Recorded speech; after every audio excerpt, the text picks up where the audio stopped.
Aleluia. Vocês estão bem, irmão? Amém. Como o Thiago falou, para quem não me conhece, meu nome é Lucas. Amém. Sou um irmão, um amigo do Thiago há muito tempo. Tem mais de 10 anos que a gente se conhece.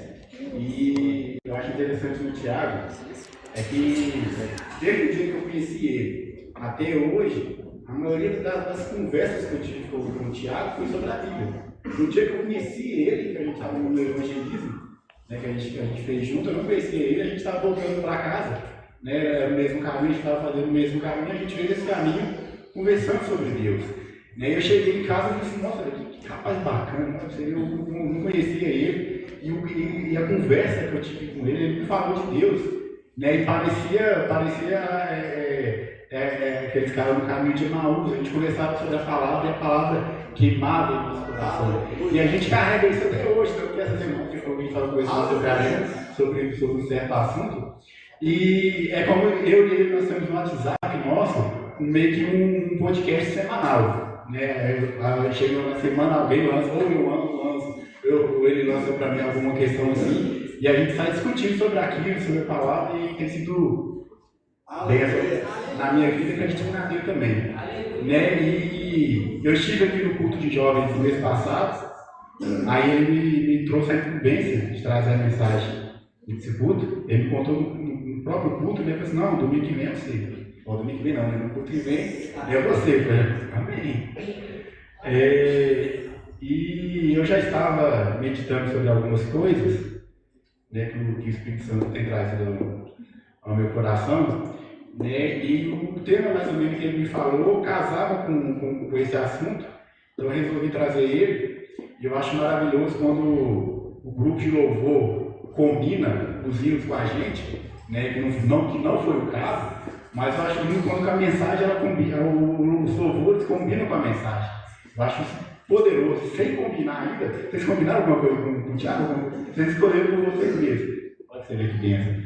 Tudo que eu vou falar aqui, eles cantaram em louvores. Amém? Eles ministraram, eles são ministros, né, de louvor, e eles ministraram poderosamente sobre muita coisa do que eu vou falar aqui. Amém? Sem mais delongas, abra sua Bíblia em 2 Coríntios, capítulo 5, no verso 14. 2 Coríntios 5, 14. Amém?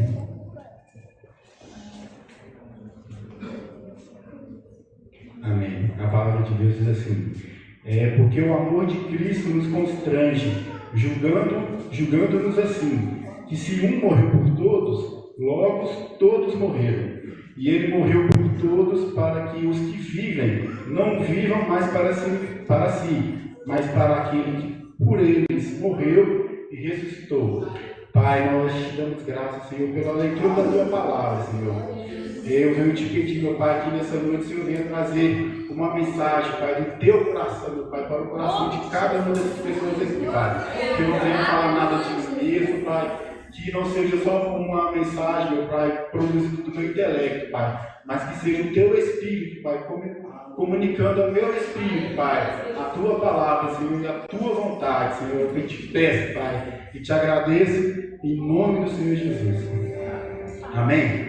Essa carta de Paulo, de 2 Coríntios, eu acho que é uma carta bem interessante, né? Que ele é a segunda carta à igreja de Corinto. E essa igreja de Corinto, para quem conhece aí um pouco da história, foi uma igreja que ela trouxe muitos problemas para Paulo. Né? Foi uma das igrejas que ele passou ensinando, né?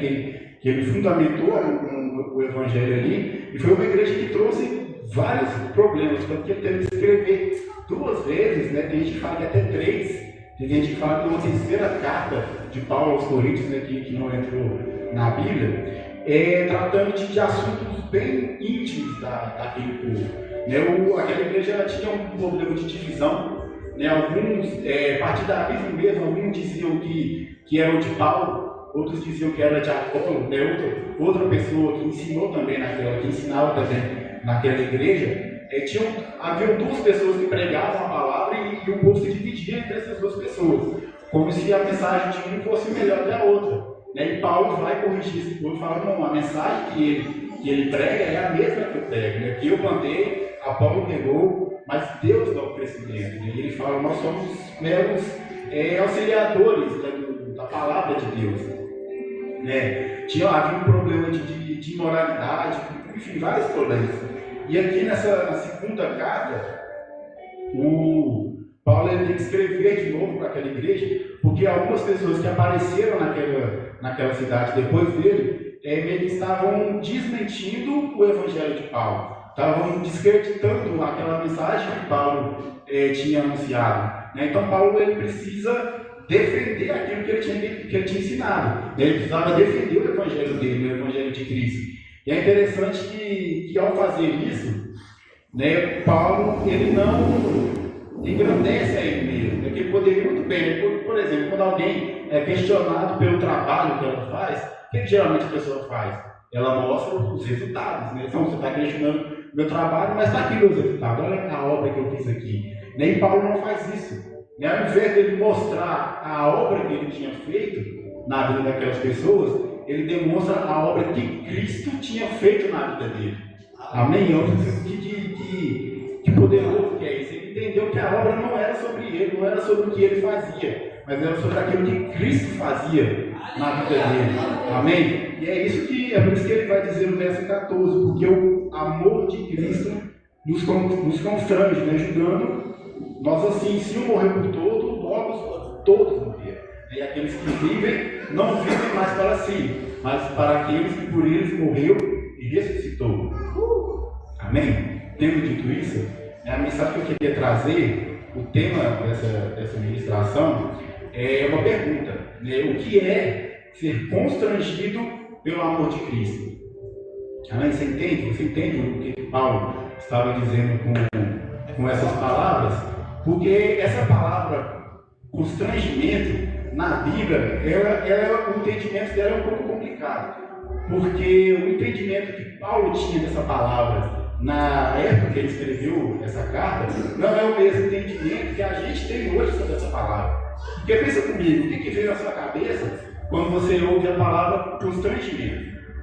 Né, geralmente é vergonha, né? É como você cair no meio da rua, né? E todo mundo te olhando, né? Você imagina você vai contar essa história depois, aí você fala, não, eu passei por um constrangimento enorme no meio da rua. Eu caí, todo mundo viu e tal, foi feio.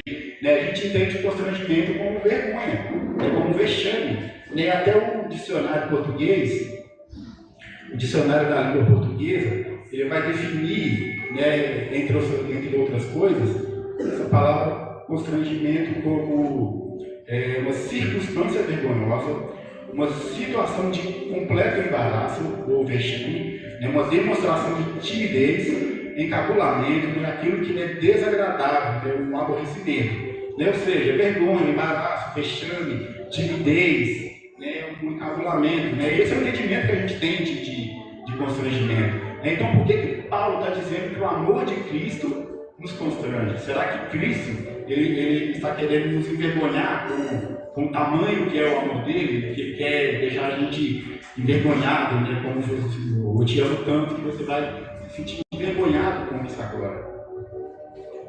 Geralmente é isso que a gente entende, né? Com constrangimento. Só que a gente tem que entender primeiramente que a Bíblia ela não foi escrita em português, ela foi escrita em grego, né, em hebraico e aramaico.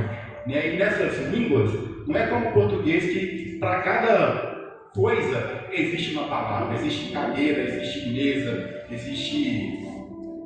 A gente tem, o português ele é muito rico em palavras, né? E essas línguas antigas não eram tão ricas assim, né? Então uma palavra ela poderia significar várias coisas. Amém? Assim como a gente tem uma fruta que chama manga, e a gente tem manga na blusa. Amém? Aleluia. Aleluia. Tá aí? Amém? Tá? Amém. Então, assim como a gente tem manga, a gente tem a manga fruta, assim no grego, no hebraico, uma palavra significa várias coisas. Amém? Então a gente precisa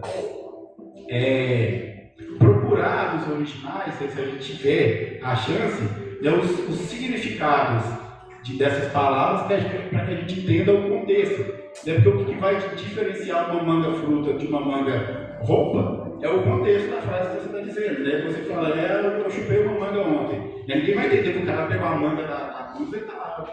Né? Não é isso para que a gente entenda o significado. E no original, quando a gente mencionar em grego, dessa palavra constrangimento, no original, eu não saber pronunciar, porque eu não sei falar grego, mas é algo parecido com suneco, ou suneixo. É algo parecido com isso. Né, que quer dizer segurar junto, né, manter junto com restrição para comprimir. Né, são vários significados, como eu disse. Né, pressionar com uma mão, né, pressionar, você manter preso assim, com a mão. É você tampar os ouvidos. É você pressionar dos dois lados, né, como se fosse uma cidade cercada, uma cidade sitiada.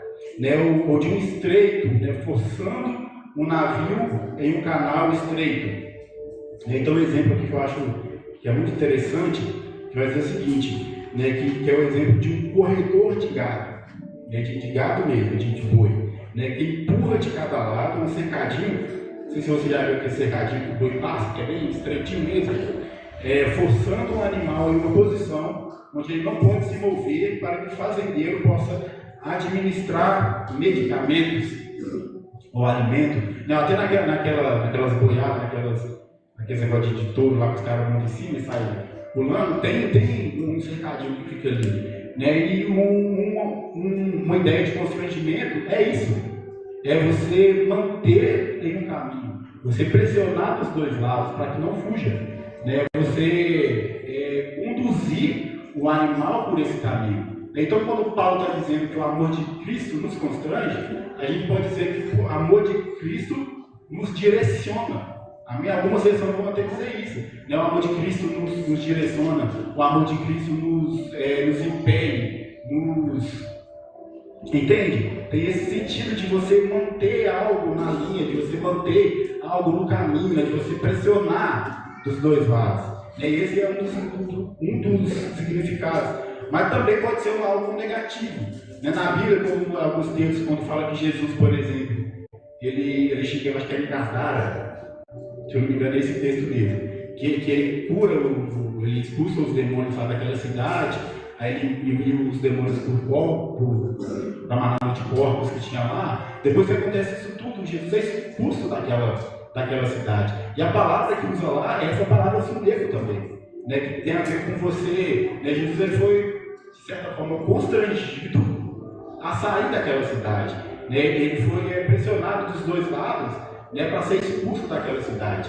Né? Então tem essa ideia também do constrangimento, de você estar preso, né, de você estar mantido refém, você está condicionado àquilo. Então, quando Paulo ele mistura esse constrangimento com o amor de Cristo, resulta nisso, nesse você ser impulsionado pelo amor de Cristo. Amém? Porque se Cristo morreu por você, né, isso te constrange a viver para Cristo. Entende? Você não sente vergonha. Né? Paulo mesmo vai falar, eu não me vergonho do Evangelho, porque é poder de Deus para salvar. Aleluia. Amém? Então, quando ele está dizendo o amor de Cristo me constrange, ele está dizendo isso, o amor de Cristo ele me direciona. O amor de Cristo ele me impele a viver por Cristo. Amém? E é nisso que o ministério de Paulo se baseava. Né? E é dessa forma que ele vai defender o seu ministério. Falando isso, olha, eu só faço tudo isso que eu faço porque o amor de Cristo nos constrange. Eu não faço por mim, o que eu estou fazendo não é para engrandecer o meu nome, não é para que eu seja visto, né? É para que Cristo seja exaltado. Porque ele morreu por mim naquela cruz. Como o Hino falou, né? Pela cruz eu me aproximo, né? Eu sou quebrantado pela cruz. O constrangimento é isso, aquilo que quando você entende que Cristo morreu por você e você não tem mais saída, você escolhe a entregar a sua vida para Cristo. Não por causa de uma religião, não por causa de uma igreja que você nasceu e você foi obrigado a sua vida inteira a frequentar aquilo, mas porque você entendeu que se Ele morreu por mim, então eu preciso viver a vida dele. Amém? Quer trazer um exemplo prático, para que fique bem claro isso. Eu vou usar um exemplo que aconteceu comigo. Amém? Foi bem nessa época que eu falei do Pedro e o Thiago. Eu acho que ele vai até lembrar disso. Né, na igreja que a gente ia lá, tinha uma lanchonete lá, tinha uma irmãzinha lá, que a gente, todo culto de jovens, a gente acabava o culto, a gente ia lá para essa lanchonete. Era uma das melhores épocas da minha vida foi essa. Tinha um hambúrguer lá que chamava Apocalipse. Era o maior que tinha lá. Tinha tudo que você imaginar. Tudo que tinha no congelador deles lá, eles colocavam desse hambúrguer. Tinha uma promoção lá. Não sei se era promoção ou se era só uma piada interna, que se você conseguisse comer 2, você não pagava, porque o trem era enorme mesmo, era impossível comer 2. Eu lembro que uma das primeiras vezes que eu fui no culto, a gente foi para essa lanchonete, eu não tinha dinheiro para pagar o lanche. Né? Meu irmãozinho chegou em mim e falou assim: não, cara, eu pago para você. E ele pagou para mim o lanche. E aquilo eu fiquei, nossa, cara, o cara pagou um negócio para mim e tal. E eu fiquei encabulado, né? Eu me senti constrangido, né? De certa forma. Aí na próxima domingo, no outro domingo que eu fui lá, né, que estava todo mundo reunido, o que eu fiz? Paguei. Eu tinha dinheiro? Não, eu falei, mãe, eu vou lá e tal. Eu tinha o quê? Eu tinha uns 16 anos, 17 anos. Eu disse, não, mas eu vou lá e tal, porque aí tem um lanche lá e o irmão pagou para mim, eu não tenho dinheiro. Aí eu falei, eu tô aqui, vai lá, paga para ele, né? Eu estava indo para a igreja, então tudo certo. Né? Minha mãe apoiava, não, paga para o irmão paga você paga para o irmão. Isso foi um constrangimento positivo. Amém? Porque eu não tinha como pagar e ele pagou para mim, isso me constrangiu a pagar para ele. Né? E outras vezes eu fui lá também paguei para outras pessoas. Né? Uma vez eu fui eu e minha namorada, 2 meninas aí, e eu queria impressionar também minha namorada. Daí tal, e eu paguei tudo, já estava trabalhando nessa época, eu paguei tudo lá e tal. E esse é um constrangimento positivo. Agora eu vou dizer um constrangimento negativo. O Thiago também vai lembrar. Nessa mesma lanchonete, nesse mesmo contexto que a gente estava lá, tinha um irmãozinho. Toda vez que a gente ia lá, ele queria pagar para todo mundo. E lá, tipo assim, chegou uma época que a gente tinha conta na nossa lanchonete. Cada um tinha sua conta, a gente ia lá e tal, e comprava tal comida. No final, no começo do mês, a gente ia lá e pagava, né? Uma facada. E esse irmão, ele pagava drink para todo mundo, ele comprava Kit, aí distribuía para todo mundo e tal. Aí chegou um dia que a conta chegou. E ele assustou com o valor da conta, porque ele tinha pagado para todo mundo lá. Aí o que ele fez? Começou a mandar mensagem um por um, que ele tinha dado, não, então, irmão, porque a conta ficou X valor e tal, você poder me ajudar lá a pagar, não. E você acha que alguém ajudou? Não. Alguém falou assim, não você, Paulo. Sinceramente, eu vou ser claro com você pagou você quis. Ninguém pediu, você pagou você quis. E ele teve, não sei como ele vai, enfim, deve ter parcelado lá e conseguiu pagar. Depois disso ele diminuiu um pouco, saiu pagando as coisas. Mas esse é um constrangimento, entende? Que causa um vexame mesmo na pessoa, né? Que não leva ninguém a lugar nenhum, né? Que você constranger a pessoa, você dá o negócio para ela, é a mesma coisa que você dá um presente e pedir de volta. Amém? Então, para que você entenda, né, que quando o Paulo fala, é sobre isso que ele está falando, você viver a vida daquele que morreu para você. E isso é interessante. Vou dar só mais um exemplo, né, porque é como se uma pessoa estava precisando de um transplante de coração, por exemplo, aí uma pessoa que ela nunca viu na vida vai lá e doa o coração para ela. Ou seja, você tem que morrer, né, para entregar o coração dela para outra pessoa. Aí essa pessoa é salva, e quando essa pessoa acorda, depois da cirurgia, ela se sente constrangida por aquilo e ela decide descobrir quem é essa pessoa. Mas essa pessoa ela morreu no meu lugar, ela me deu o coração dela, então eu preciso descobrir quem é essa pessoa. E ao descobrir quem é essa pessoa, ela descobre aquilo que aquela pessoa gostava, aquilo que ela queria viver em vida. E essa pessoa decide a viver aquilo.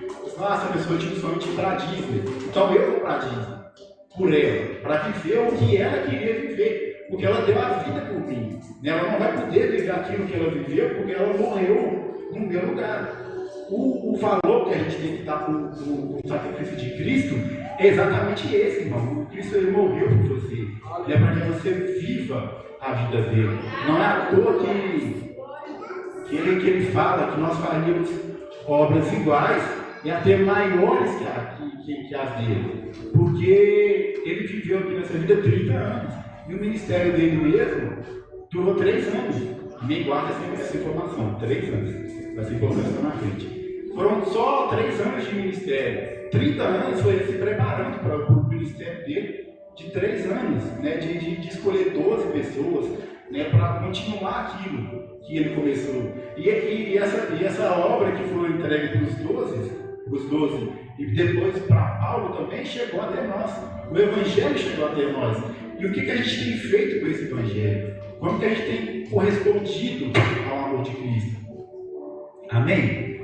É uma pergunta que cabe a cada um, e a mim principalmente. Né, essa pergunta que me constrange, né, o que eu tenho feito, né, com a obra de Cristo na minha vida, entende? E é esse sacrifício que movia Paulo, é por isso que ele vai dizer em Filipenses 1:21, porque para mim o viver é Cristo e o morrer é lucro, né? Ele vai dizer, mais para frente no texto ele vai dizer, então já não sei o que escolher, estou constrangido de 2 lados. E algumas versões vai dizer pressionado, né, de 2 lados. Desejo partir e estar com Cristo, né, morrer, que é muito melhor, contudo é mais necessário por causa de vocês que eu permaneça vivo. Amém? Paulo aqui está dizendo que esse constrangimento de Cristo, constranger ele, levava ele a 2 caminhos, né, morrer em Cristo e ir para a glória, ou viver e continuar pregando. E ele é sincero, ele fala, morrer é muito melhor. Morrer é lucro. O viver é Cristo e morrer é lucro. Ele vai com tudo, eu prefiro continuar vivo para que eu continue pregando a mensagem do Evangelho. Amém? Eu queria aqui continuar usando o exemplo de Paulo para falar sobre isso, porque a vida de Paulo, ela é uma vida de alguém que foi constrangido pela palavra em tudo, desde o princípio. Amém? Então, para que a gente entenda como Paulo foi constrangido na prática, primeiro a gente tem que entender como se deu a conversão de Paulo. Amém? Quem ele sabe como que Paulo se converteu?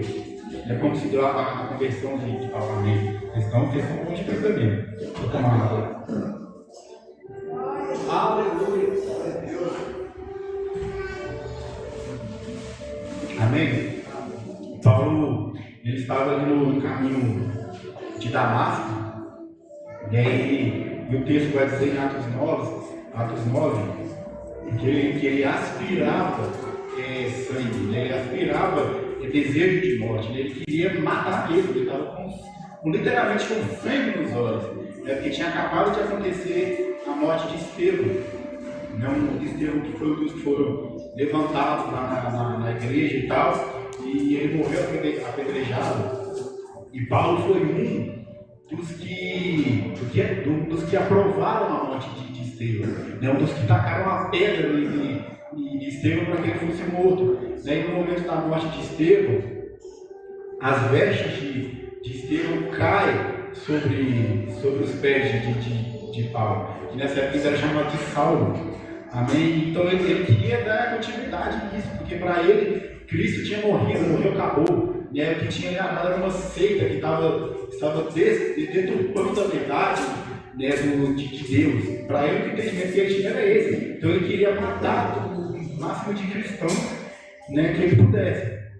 Então ele vai até Damasco para pedir uma carta, né, para que ele tivesse autorização de prender os cristãos e levar eles para Jerusalém.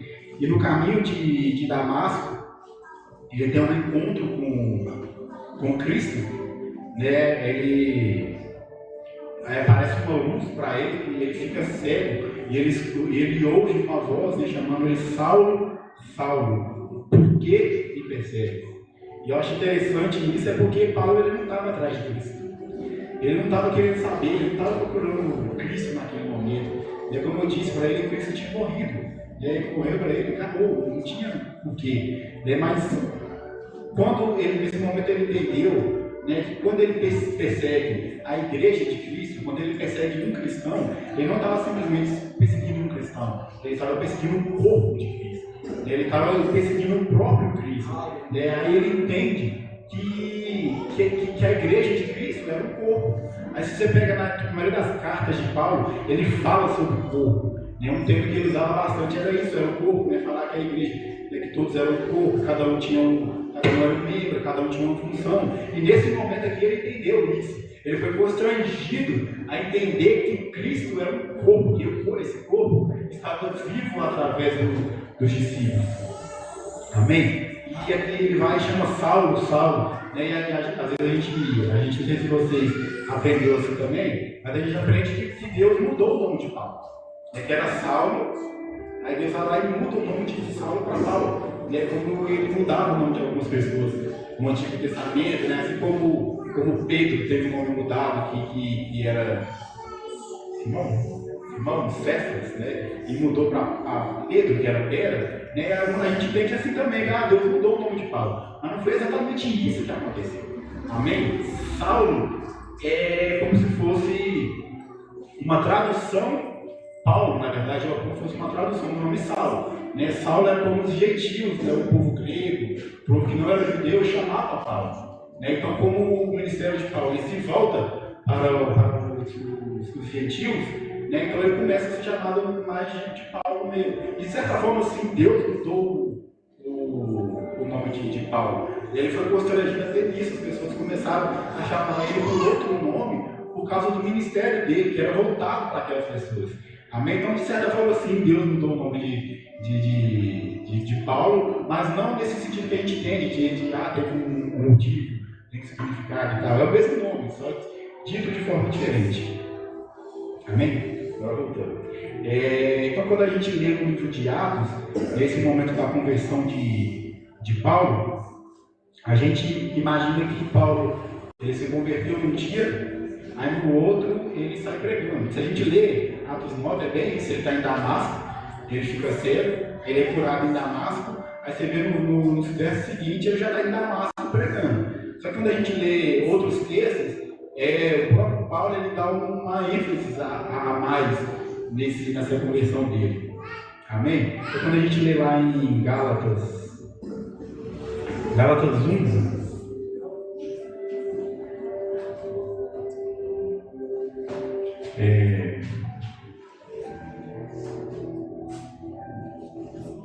isso, Gálatas 1:11. Amém? Gálatas 1, verso 11.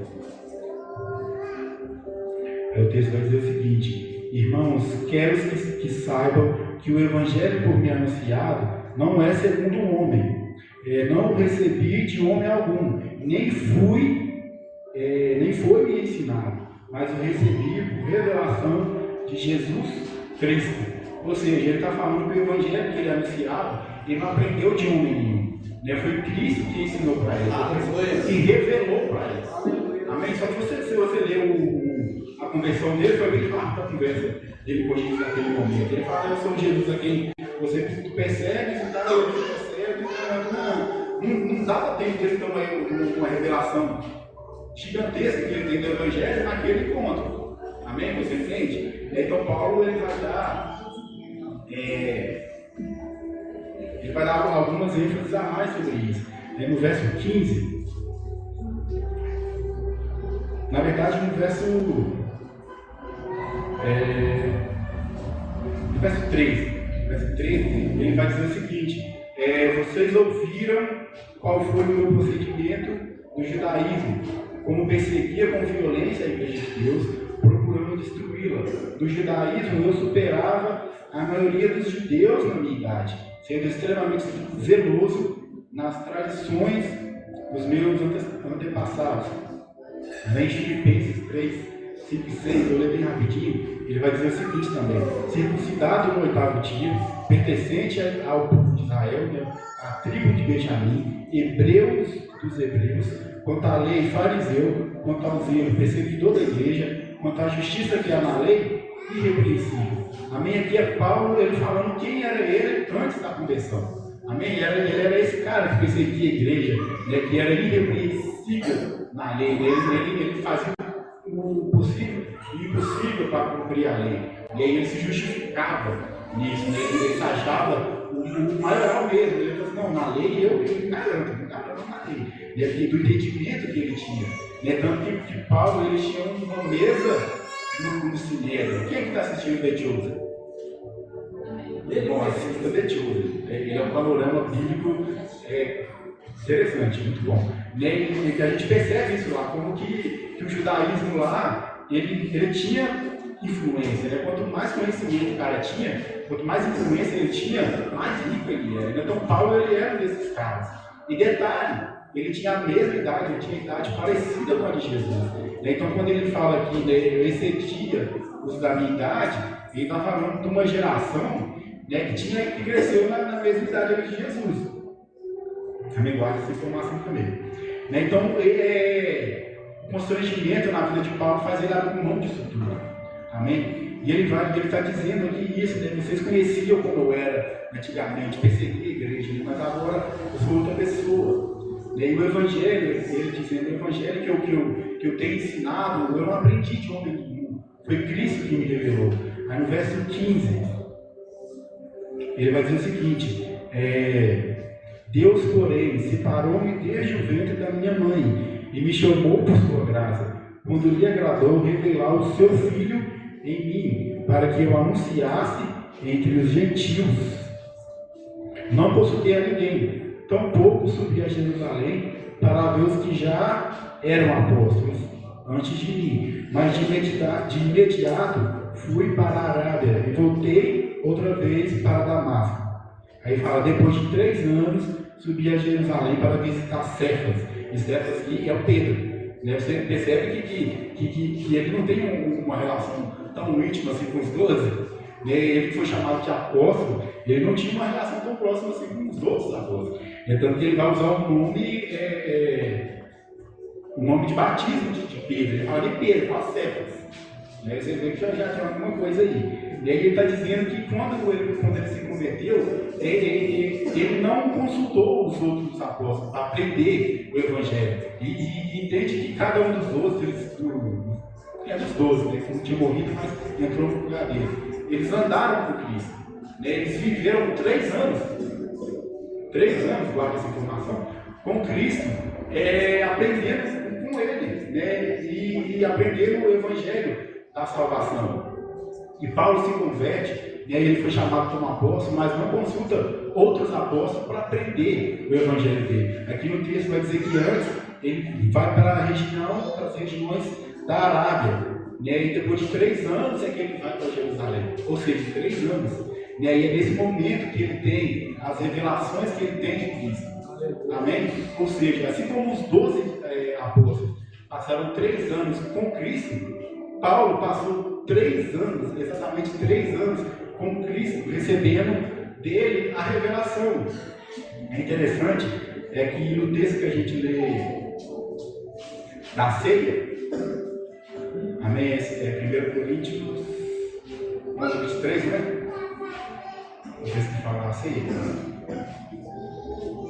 1 Coríntios 23. Isso. A gente, todo culto a gente lê, quando Paulo ele vai relatar o momento da ceia, parece que ele estava sentado lá do lado.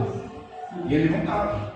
Daí, como ele disse, ele não consultou os 12 apóstolos. Ele vai dizer no 1 Coríntios 11, 23, porque eu recebi do Senhor, Senhor de Cristo, e também vos ensinei que o Senhor Jesus, na noite em que foi traído, tomou o pão e, tendo dado graças, o partiu e disse: tomai, comei, isto é o meu corpo que é partido por vós. Fazei isto em memória de mim. Não parece que ele estava sentado lá na mesa?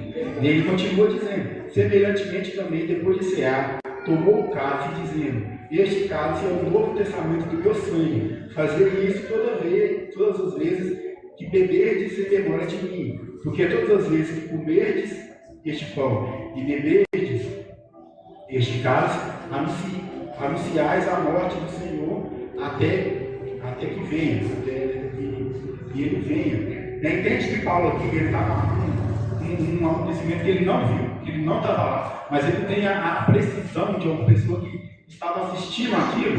Por quê? Porque Cristo contou para ele. quem contou para ele da ceia não foi Pedro, não foi Tiago, não foi nenhum dos 12, foi Cristo. 3 anos de conversa, de ligação.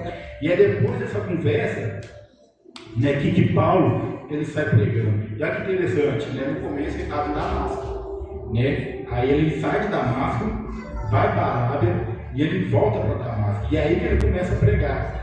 Né? E depois ele vai para Jerusalém e ele vai encontrar Pedro. Se você ler o resto do texto aqui, você vai ver que os dois quebram Paulo. Ele quebra Paulo com Pedro lá, por causa da questão da circuncisão, da incircuncisão. Amém? Mas entende que Jesus, que Paulo aqui, ele está defendendo o seu evangelho com veemência. E percebe que aqui agora ele fala um pouco das obras dele. Mas até quando ele fala das obras dele, o centro não deixa de ser Cristo. Ele ainda está falando de Cristo, ele está falando, eu aprendi isso, eu aprendi aquilo, o evangelho que eu tenho é verdadeiro, mas quem me ensinou foi Cristo. Né? Porque o centro do meu evangelho é Cristo. Tem algumas pessoas, alguns pregadores que eles falam, os pregadores bem chatos falam, que a gente acaba falando mais de Paulo do que de Cristo.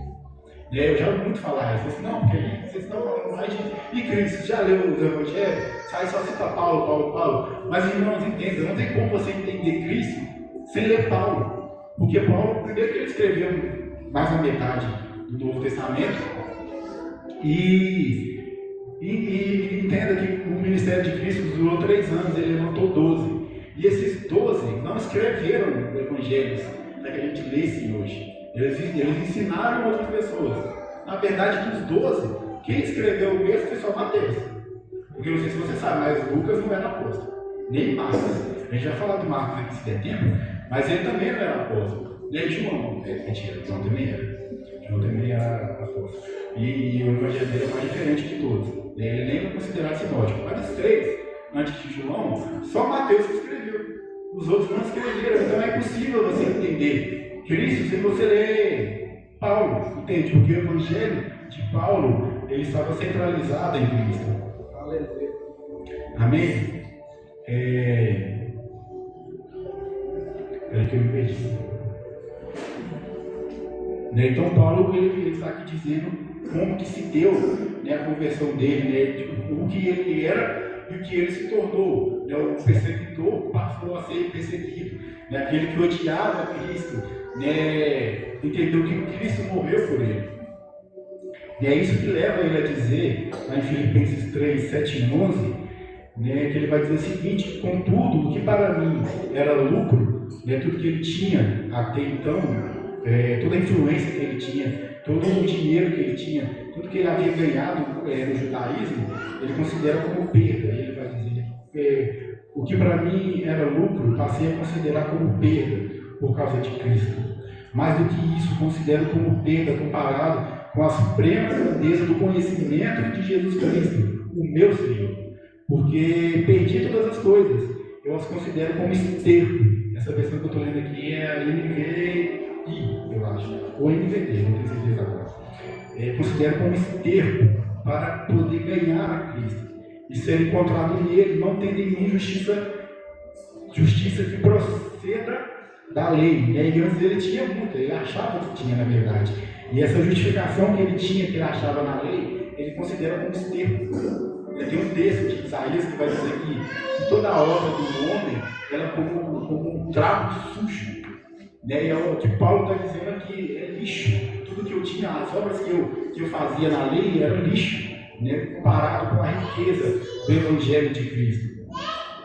É a justiça que procede de Deus, que se baseia na fé. Aí vai dizer, quero conhecer a Cristo. Olha você, o cara já teve essa revelação inteira que ele teve de Cristo, e no final da vida ele ainda fala, quero conhecer a Cristo, né, o poder da sua ressurreição, né, a partir dos seus sofrimentos que ele experimentou, né, o sofrimento de Cristo, tornando-me como ele na sua morte, para de alguma forma alcançar a ressurreição dentre os mortos.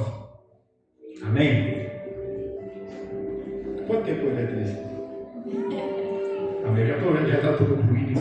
Amém? Já estamos caminhando para o final. Mas antes de terminar, né, que agora que eu já te mostrei quem era Paulo, quem Paulo se tornou, né, a vida que ele passou a ter, agora eu queria falar um pouquinho da morte de Paulo. Né, porque a Bíblia não vai narrar a morte de Paulo como narra a morte de Cristo, né, mas a gente encontra alguns textos que são datados bem próximos do momento que ele é decapitado. Né, que a história vai dizer que Paulo ele foi decapitado, né, ele foi preso, né, ele foi apedrejado, ele sofreu náufrago, ele foi mordido de cobra, ele sofreu tudo o que você pode imaginar, ele sofreu. Né? Quando ele disse que ele experimentou do sofrimento de Cristo, isso era verdade, ele sofreu mesmo. Tudo que Cristo sofreu, Paulo pode dizer que ele sofreu. E a gente vê isso lá em 2 Timóteo. Amém? 2 Timóteo 4, no verso 4. Amém? 2 Timóteo 4, não, verso 6. 2 Timóteo 4, 6. Ele vai dizer o seguinte: quanto a mim, já estou sendo derramado como oferta de libação, e o tempo da minha partida está próximo. Entende que Paulo estava para morrer, ele sabia disso, né, que a morte dele estava perto.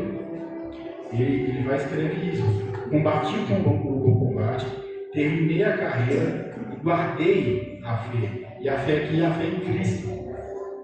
Amém? Eu acho interessante que ele fala como se ele tivesse tido essa fé desde o nascimento. E aí ele foi receber essa fé depois de velho. Amém? Mas isso traça a vida dele de uma forma tão grande que eu acredito que chegou num momento que ele não conseguia mais lembrar de um tempo em que Cristo não fosse verdade na vida dele. Amém? E é isso que ele está falando aqui. Quando ele diz, quanto a mim já estou sendo derramado como oferta de libação. Né? Libação é líquido, é uma oferta líquida, é uma oferta que era feita no final das ofertas que tinha no templo. Essa oferta era feita para limpar mesmo o altar. Por isso que era derramado esse líquido, que queria dizer que já estava acabando. Estava no final, agora eles estavam limpando lá o templo, o altar, para que aquilo tudo tivesse um fim. Por isso que ele está dizendo: a minha vida está sendo derramada como uma oferta líquida, ou seja, meu fim já está próximo. E no texto ele vai dizer de pessoas que haviam abandonado, de pessoas que preferindo o mundo tinham abandonado ele, de pessoas que viraram as costas para o evangelho que ele tinha. Ele vai citar algumas pessoas que estavam em missão também. Ele não vai só fala coisa negativa, ele fala de alguns irmãos que estavam em missão também, mas em grande parte ele fala daqueles que o haviam abandonado. Por quê? Porque ele estava preso, ele estava para ser morto e ele estava sozinho. Imagina, se você assistiu o filme que tem na Netflix da história de Paulo, eu não lembro o nome dele agora, mas ele conta muito desses detalhes. Teve uma prisão que Paulo que ele esteve, não sei se é essa, mas é como se ele estivesse num córrego, que metade do corpo dele estava com água, tipo assim, da cintura para baixo. E a prisão dele era ali, ele estava o dia inteiro ali, e ele subia para se alimentar, não sei, talvez, e ele voltava para essa água. Imagina o frio que ele sentia. Imagina o sofrimento, a hipotermia de você estar com água coberta do corpo para baixo. E é nesse contexto que ele se encontra, preso, sozinho, abandonado. Tudo isso por causa do Evangelho. Agora imagina um cara que ele tinha roupas, que ele tinha influência, tanto que Paulo ele foi ensinado o judaísmo, isso já era muito importante. Ele vai dizer que ele foi ensinado aos pés de Gamaliel mesmo. E ele era um cara importante na época. E ele foi ensinado na cultura grega também, ele tinha dupla cidadania, ele tinha cidadania grega. Então, ou seja, ele foi ensinado no judaísmo, ele entendia de filosofia, ele era um cara estudado, ele tinha tudo para ser o maior da época dele, como ele vai falar. E ele abre mão disso tudo para se encontrar num lugar molhado, num lugar, numa prisão mesmo, pronto para ser morto. E ele abre mão disso tudo por causa do amor de Cristo. E é isso que vai levar ele a falar essas palavras. E essa fé que Paulo fala não é outra senão a que ele aprendeu de Cristo lá atrás. Amém? Paulo, nesse momento, ele está preso sozinho, né? E ele pede a Tiago que ele traz minha casa lá e meus livros, né? Era naquilo que ele queria no final da vida. No final da vida, ele não queria um lugar para ele deitar a cabeça no peito do quentinho, ele queria só uma coberta e os livros dele. Amém? E eu acho interessante aqui que ele vai citar, né? Ele pede que Timóteo traga para ele Marcos. Nesse Marcos aqui é o mesmo Marcos que escreveu o Evangelho de Marcos. E eu acho essa parte, esse um dos versículos mais lindos da Bíblia, né? Que ele vai dizer: traga Marcos, porque ele é para mim. Não, peraí. Traga Marcos, porque ele me é útil. E por que eu acho esse versículo lindo, maravilhoso? Porque se você ler o livro de Atos, chega um momento, se não me engano, em Atos 15, Paulo ele está na viagem com Barnabé. E quem é Barnabé? Barnabé foi o primeiro cara que estendeu a mão para Paulo quando ele se converteu. Imagina, o cara que matava o cristão a rodo, de repente se converte, chega lá e fala: não, eu estou pregando aqui Cristo é isso. E quem vai acreditar no cara desse? Ninguém.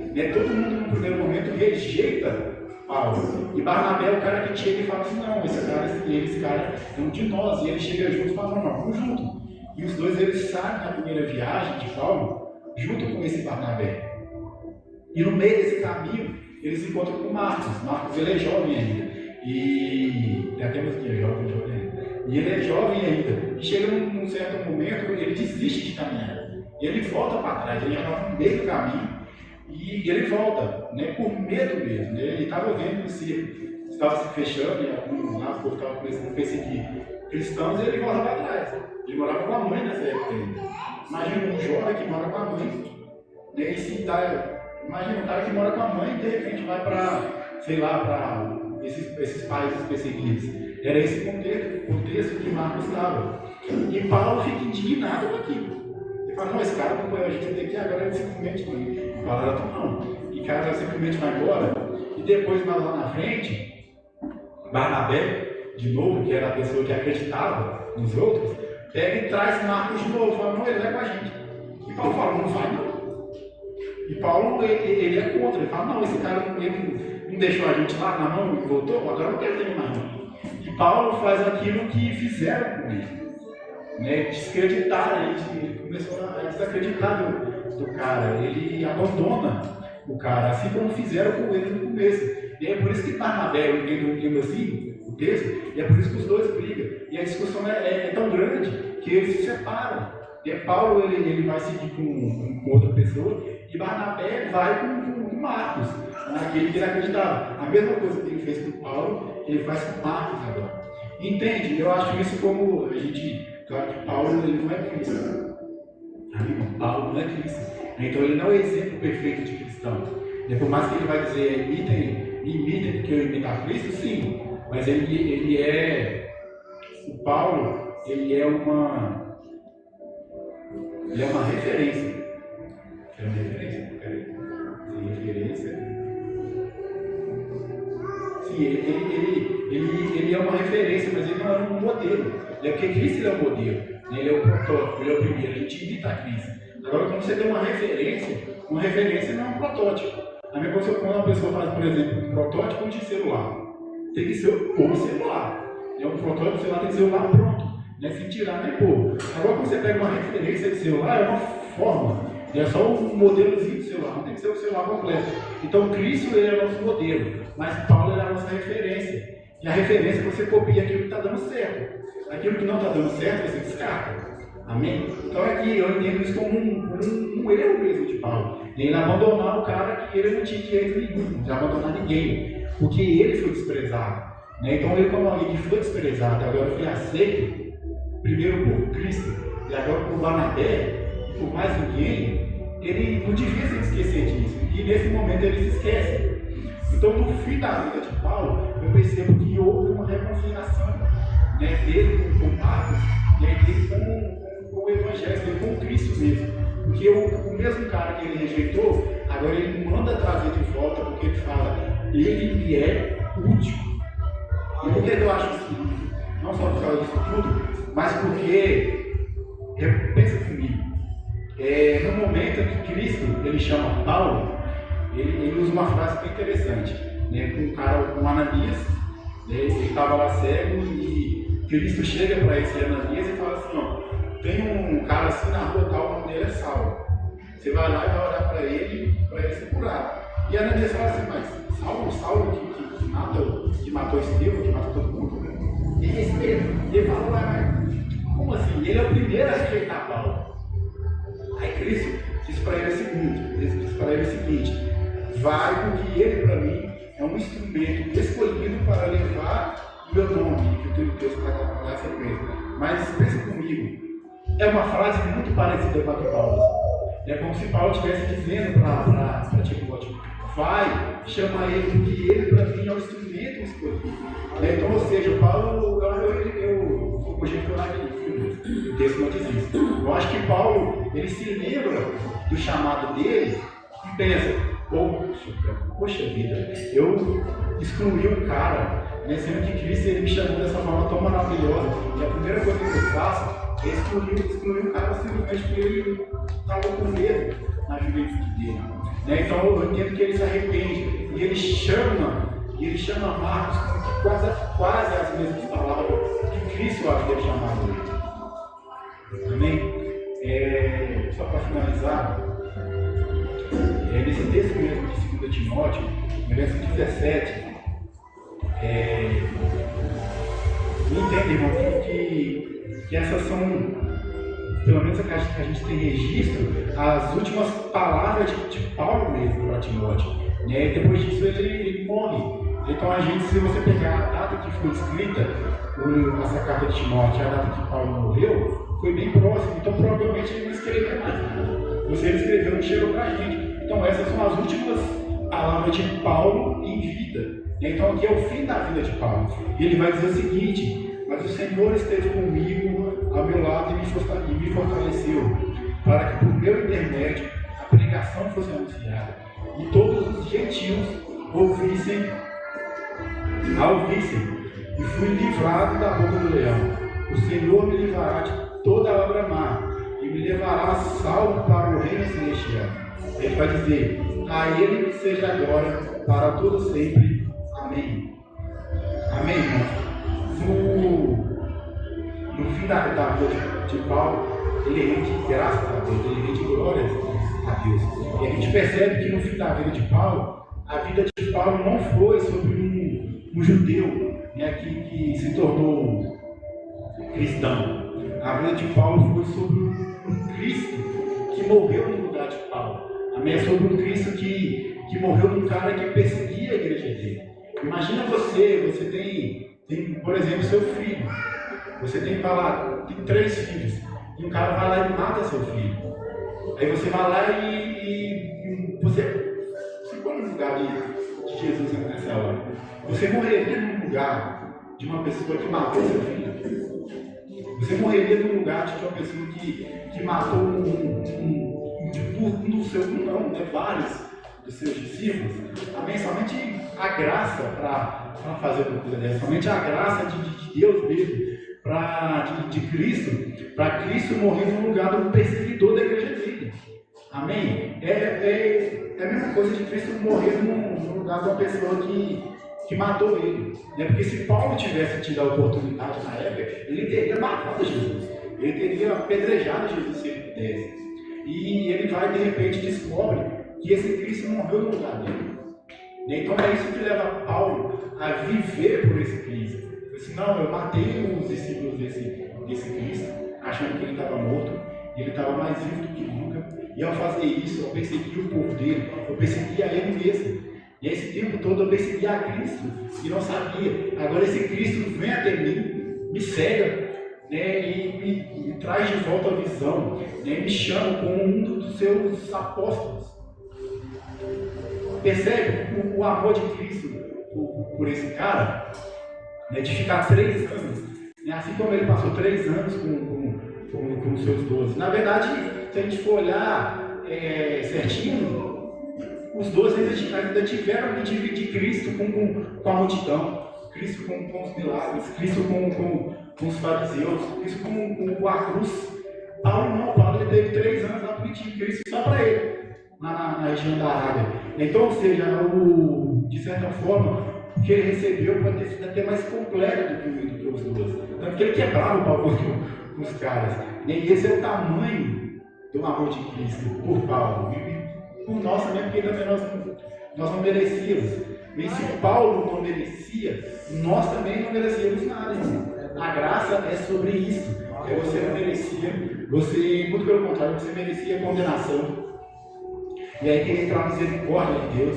Que a misericórdia de Deus é quando ele recolhe, né, o castigo. Né? A graça de Deus é quando, além de recolher o castigo, ele ainda te abençoa. Você merecia na condenação, Cristo vai lá e morre no seu lugar.